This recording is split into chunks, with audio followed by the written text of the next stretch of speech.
Hey everyone, welcome back to my channel. Today I will show you how to install Atlas browser on your Mac. Currently Atlas browser only available for Mac. So let's get started. Press Command plus space bar to open Spotlight search. Then search Safari.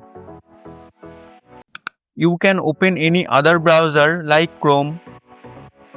You can see a search bar. Now search ChatGPT. Then click on it and see left side of the screen. Here you can see Atlas. Simply click on it. Now it's open a official page of Atlas browser. Simply click on the download button. Now see a pop-up window. Simply click allow. Wait some time for complete the downloading process. Here the download is completed. Now click Atlas DMG file.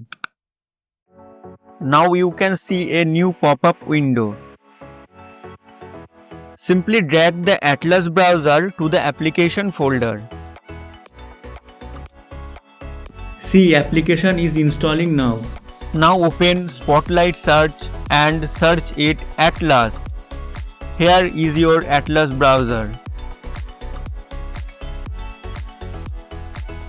Now log in and enjoy a fast, private and secure browsing experience with Atlas browser.